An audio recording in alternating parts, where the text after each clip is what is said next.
Hola chicos y chicas, les saluda Tilma Gamboa. Hoy vamos a hablar sobre el uso de los suelos. Bueno, para poder comprender sobre el uso de los suelos, tenemos que ver o entender bien la distribución de los suelos en Costa Rica. Para eso tenemos que ver el crecimiento desmedido de la población. Un claro ejemplo de un crecimiento desmedido de la población lo vemos en el gran área metropolitana, tal y como lo vemos en el mapa al lado derecho. Esto también se refleja en un gráfico comparativo que hay de 1982 y del 2013, en donde la cantidad de hectáreas construidas en el gran área metropolitana asciende a las 30.000 hectáreas. Imagínense en qué nivel de deforestación.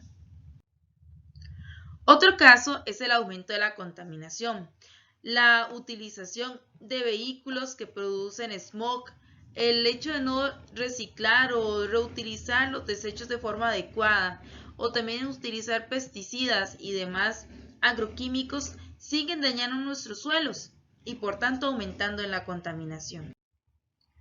Por otro lado, tenemos las deficiencias en la infraestructura de viviendas o la ausencia de ellas.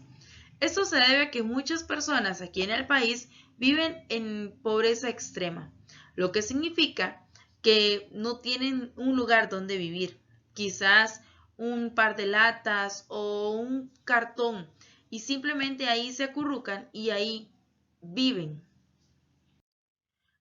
También podemos hablar sobre el aumento en la cantidad de vehículos, ya sea este de transporte público o de transporte privado. Costa Rica, de acuerdo a un artículo que salió en Noticias Internacionales hace poco, es el tercer país con mayor cantidad de flujo vehicular a nivel de Latinoamérica. La importancia de la cobertura boscosa en el país es de gran relevancia, puesto que en muchas zonas se ha venido perdiendo cada vez más la capacidad de bosque del lugar.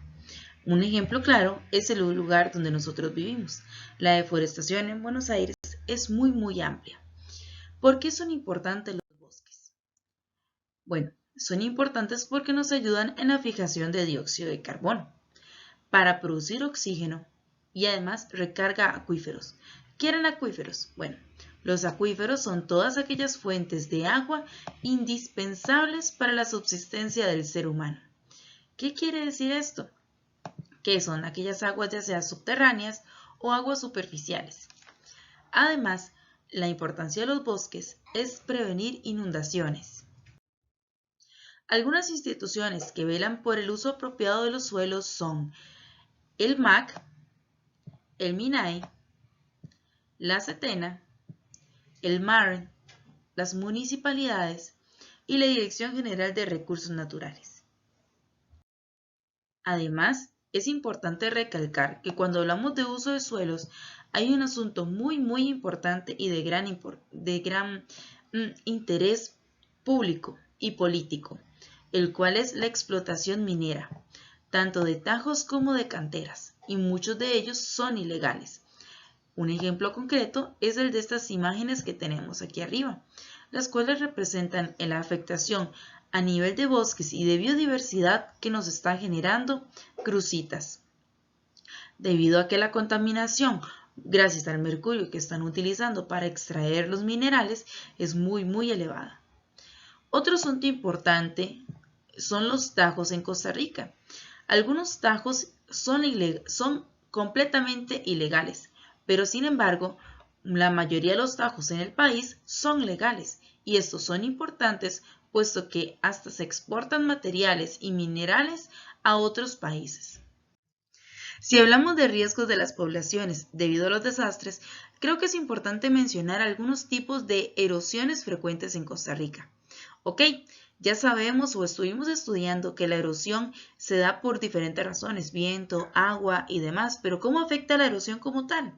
Bueno, la erosión puede afectar en el turismo, a nivel biológico, en la infraestructura y en las playas. Ejemplo, en el caso del turismo, si hay erosión, se disminuyen los usos turísticos. ¿Por qué? Porque tenemos una pérdida en atracción. A nivel biológico, hay una modificación del comportamiento de las especies debido a la pérdida de hábitats, ya que si no hay un lugar para que exista una biodiversidad X, simple y sencillamente esta va a llegar a desaparecer. En el caso de las playas, se va a destruir y se va a modificar el paisaje. Estos cambios en el paisaje van a afectar en la memoria histórica del lugar. Principalmente se va a dar por las concesiones que algunas municipalidades le otorgan a las hoteleras grandes. Por otro lado tenemos la infraestructura, puesto que esta destruye y encarece todo lo que son los suelos y también va a encarecer a nivel económico a las personas que van a invertir en estas. Luego tenemos las zonas de alto riesgo para la construcción de viviendas. Y también tenemos la Política Nacional de Gestión del Riesgo. Aquí es importante mencionar lo siguiente. Hay zonas de muy alto riesgo que pueden provocar deslizamientos y zonas de alto riesgo que pueden llegar a provocar inundaciones.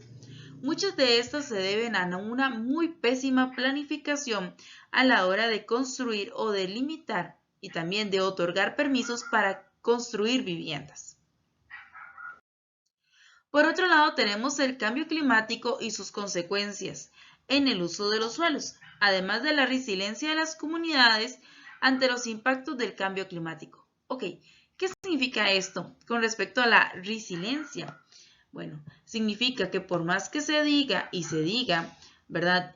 A muchas poblaciones, simple y sencillamente van a seguir construyendo en lugares donde hay factores de riesgo como una inundación o un deslizamiento. Por otro lado, el cambio climático afecta grandemente al suelo, puesto que poco a poco lo va deteriorando, volviéndolo cada vez más inservible. Un ejemplo puede ser un exceso a nivel de agricultura o otro puede ser un exceso a nivel de deforestación. Muy bien, chicos, entonces próximamente vamos a estar hablando sobre esto. Quiero que estudien bastante esto para poder conversar la próxima clase.